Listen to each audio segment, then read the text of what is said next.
Hello, welcome to NPTEL online certification course on Pharmacognosy and Metabolic Engineering. This is lecture 20, where I will discuss on the engineering isoquinoline alkaloid pathway in yeast. So, the concepts covered will be the complete biosynthesis of opioids in yeast, de novo biosynthesis of berberine in yeast, production of halogenated benzyl isoquinoline alkaloid in yeast, and then a yeast platform for high level synthesis of tetrahydroisoquinoline alkaloids, and then yeast peroxisome engineering for improved production of reticulin. So, there are so many aspects, do not get daunted, I will very briefly cover, but maybe I will speak on the last topic in little bit detail. So, the complete biosynthesis of opioids in yeast. So, this paper basically published in the famous journal Science in the year of 2015. So, if you remember when I talk about the tropane alkaloids, so they are also de novo synthesis of tropane alkaloids we have covered, and that was achieved by the Stanford University group. So, where they have grown the yeast with simple sugar, and from there entire pathway operated, and of course, in order to make that they had to create a engineered strain with more than 20 genes inserted into it. So, the same strategy was also taken here. So, here also the scheme basically for the production of thibane and hydrocodone from the sugar, and using different gene sources from plants, from bacterial system, even from mammalian system, they finally could achieve this. So, the gene sources are basically showing here. So, I can have the pen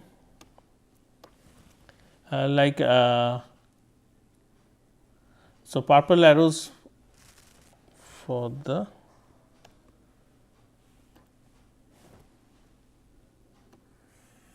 mammalian genes, okay, like light, like different colors, orange arrows for the bacterial genes, like this one, and then green arrows for the plant genes, all these are. So, they have inserted all these genes, and then finally, they have achieved the complete biosynthesis of opioids in yeast. So, this is one very important breakthrough, and that is why this paper is published in the famous journal Science. There are two famous journal, one is Science, another is called Nature. So, Nature published from UK and Science published from USA. So, another one what I would like to tell here, that this is de novo biosynthesis of berberine. So, de novo means that you have created an engineered microorganism. So, it is a eukaryotic which is yeast, and you are not supplying the substrate, a specific substrate. Instead, you are asking the yeast to utilize the common sugar for its growth, and the entire pathway will be operated. So, this is only possible if several genes from plants and other sources can be transferred into the yeast. So, this has been done by forming different module. So, module 1, for example, for tyrosine overproduction, they have used transfer these genes, and as a result, I will not discuss in detail because it is very complicated, simply just to give you an overview that leads to formation of tyrosine.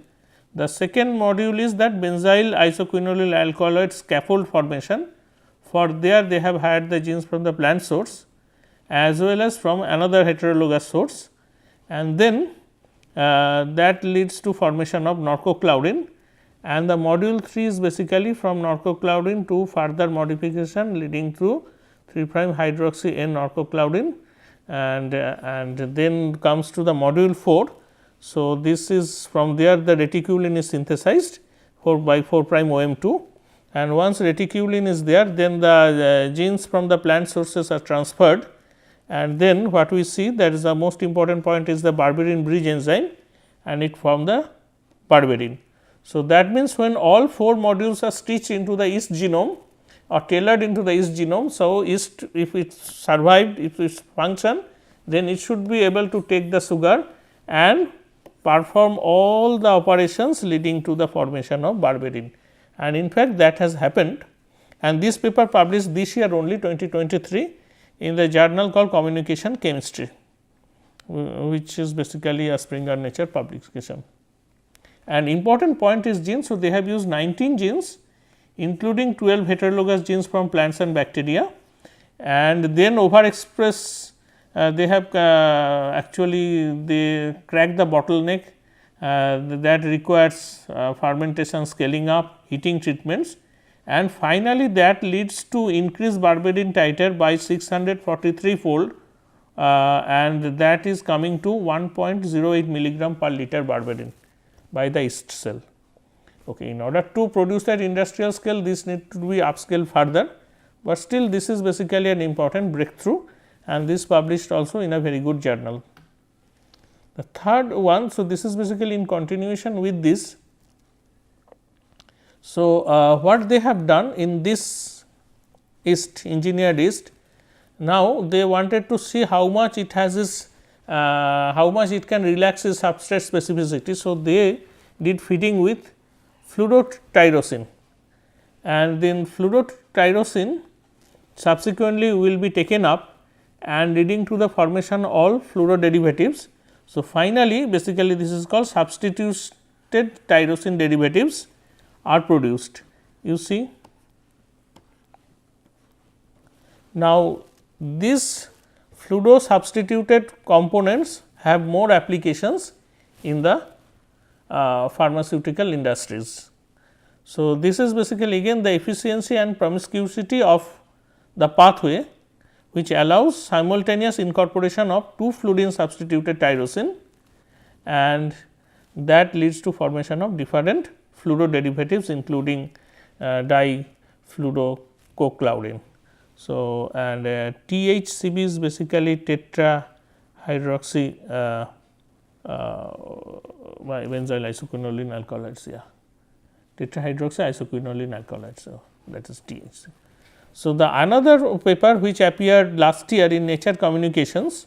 So, where they have created a yeast platform for high level synthesis of tetrahydro isoquinoline, THIQ, sometimes they use this abbreviation like that.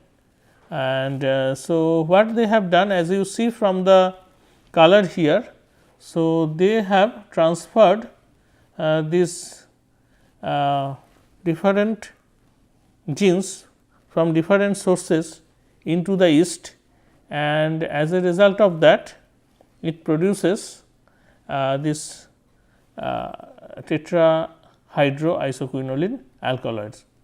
So, norcochlorine synthetic pathway is engineered in yeast.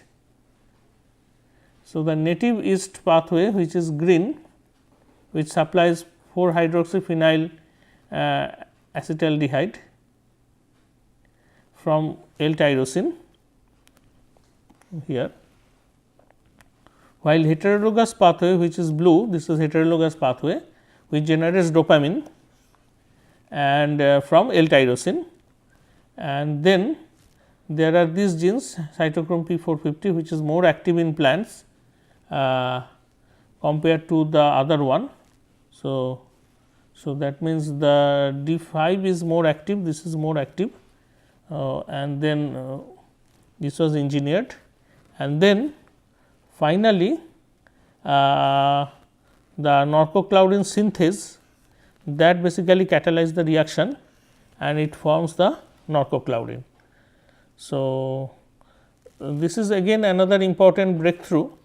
So, here basically they try to work out the details of the early step of the pathway, and that also leads to a very good publication in Nature Communication. So, the purpose of telling this is to tell you that it is possible now to tailor the yeast genome with addition of several genes from plant, microbial, even mammalian sources, and to cut off some of the yeast genes out, leading to formation of a tailored genomes of yeast, which basically will function leading to the formation of the desired alkaloids what we want to make in yeast cells. So, extending THIQ pathway to reticulin. So, this is the same work of this Payne group. So, what they have done is this their aim is to produce more reticulin, as we have seen that reticulin is very important compound. So, from the papaver somniferum these genes were subsequently transferred and eventually reticulin was produced, and basically this is the graph showing the reticulin formation, and this is basically norcocloudin, and this is the this is the reticulin, and these are the other intermediates. So, you see with the cultivation time the OD, they have checked the OD values along with the reticulin formation. So, the metabolite titers also enhanced. So, and so cultivation of a reticulin producing strain in a sucrose pulsed feed batch fermenter using simple mineral medium. So, reticulin can be produced by the yeast cells using a feed batch fermenter, and they have measured the growth, they have measured the alkaloid content as well. So, a yeast TH tetrahydroxy isoquinoline platform which increases the production of reticulin to 4.6 gram per liter. So, they said this is 57,000 fold improvement over the first generation strain. So, that is a marvelous achievement, and that is why this paper published in Nature Communication. So, that means here from the simple sugar they finally achieved the production of reticulin in higher amount. So, where reticulin is the target, so this approach can be utilized leading to the production of the compound. So, the other thing what they have also done is this, that you see that this formation of salsarenal, okay, this part I will just leave it. So, NCS norcocloudin synthase catalyzed formation of substituted tetrahydroxy isoquinoline through catabolism of endogenous amino acids. So, these are the endogenous amino acids. So, they basically amino acids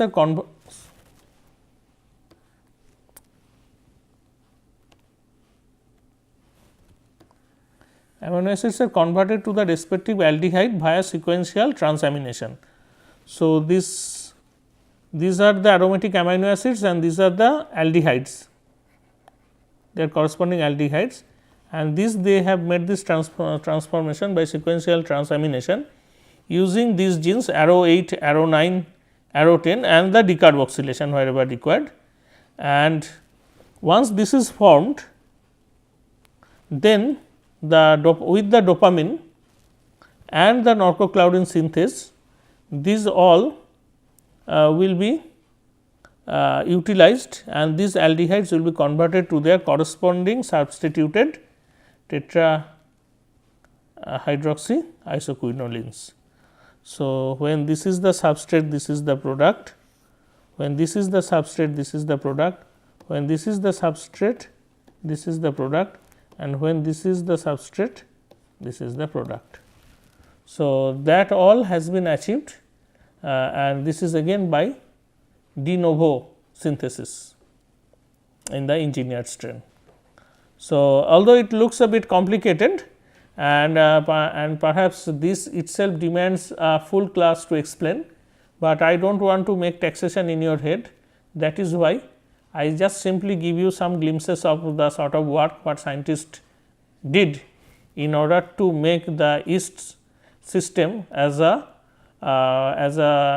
acceptable metabolic engineering tools for benzyl isoquinoline alkaloids. Now, the last part of the story. So, here this I will tell. So, paroxysms is one of the cellular organelle. So, it plays an important role for this sequestration of the toxic compounds. So, toxic compounds are usually sequestered by the enzymes present in the paroxysm. So, that is an important point to consider, and yeast is an eukaryotic system. First what they tried to produce norcocloudin in the yeast system by transferring several genes from the plant sources. As a result of that, yes, they are successful in producing narcocloudin, but what they found that the narcocloudin synthase enzyme is somewhat not behaving properly. It is basically it is creating a toxicity. So, that means the cytosolic expression of narcocloudin synthase is toxic to the yeast cell. So, now what they have done, they thought that why not to use the peroxisome and put the enzyme there itself. So, that targeted that to the peroxisome. So, when once they targeted that to the peroxisome, then what happened that will create a more ambient condition to reduce the toxicity, and the narcocloudin synthase will work there, it produce the narcocloudin, and then subsequently the other pathway can operate. So, here what it is showing here that they have used two different targets, and as a result of that when they use this particular construct, it produces better result that, and not only that this also produces reticulin in higher amount compared to this one. So, this is basically some of the fusion proteins added in it, and that will be targeted into the peroxisome. Now, basically this is what is the yeast cell, and this is the peroxisome.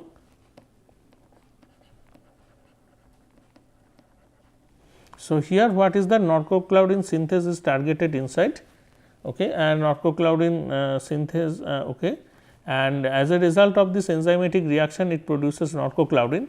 So, the substrate for narcocloudin is basically percolated or permeates through the yeast through the peroxisome membrane. So, peroxisome membrane has the capability to permeate of molecular weight of around between 500 to 700 kD. So, that is sufficient. So, what happens that this will move inside, the reaction occurred there, and then the products again will come out, and the subsequent enzymes are there in the cytosol, and which ultimately leads to the formation of reticulin. So, compartmentalizing the narcocloudin synthase in peroxisome alleviates cytotoxicity and increase the product titer. So, I hope with this simple way of presentation perhaps explain percolate the things in your mind, why they have used peroxisome and what is the importance. Next, what they have done that they have also increased the peroxisome volume. So, if the peroxisome volume can be increased, then it can harbor more narcocloudin synthase. So, more reactions can be accommodated there. So, that they have done by putting several transcription factors expressed in the yeast, and as a result of that the peroxisome volume got enhanced. So, what you see here is the control, the yellow dots are nothing but a single peroxisome. So, FP is the yellow fluorescent protein tag. So, here plus TF. So, if you see this size, tiny size with this size, of course, these are larger. So, that means with expression of the transcription factors, now the peroxisome are proliferated, and as a result of that leads to high expression of narcocloudin synthase, and then that leads to more narcocloudin, and subsequently it will make more downstream products. So, these all work published in the Nature Chemical Biology and by the Griol et al. So, Griol is basically Indian first author, and this was published from I think University of California at Berkeley. Okay. And so, this is in a nutshell. When this paper published in Nature Chemical Biology, the editor asked another scientist, another expert from another institution to write a simplified article, so that the non-specialist audience can understand. So, this is the diagram from there. So, which is basically a news and views article written by GU and U. So, this is what is the peroxisome, and these dots means that basically is the diffusion. So, cytosolic expression of narcocloudin synthase causes a metabolic burden for the production host, but compartmentalization of a modified narcocloudin synthase in east side peroxisome could effectively alleviate the cellular toxicity. The permeability of the peroxisome allows for free diffusion of the pathway intermediates. So, this along with that what I said, the transcription factor genes are also expressed, so that the volume of the peroxidase has enhanced. It can accommodate more narcocloudin synthase, and that leads to the more product formation. So, this is really an outstanding work, and that is why this paper published in Nature Chemical Biology. So, the conclusion: metabolic engineering offers the flexibility to meet market demands for bioactive natural products, but can be hampered when a necessary protein or intermediate is toxic. In yeast, modifying the subcellular localization of biosynthetic enzymes can alleviate toxicity and increase production titer. So, the next point is this: insulating a toxic enzyme into peroxisome expand our toolkit to alleviate the cellular toxicity, improve catalytic efficiency of the complex metabolic pathways, and offer us valuable strategy to tailor natural product chemistry through pathway engineering. So, this is the take home message. With this, I end the class. Thank you.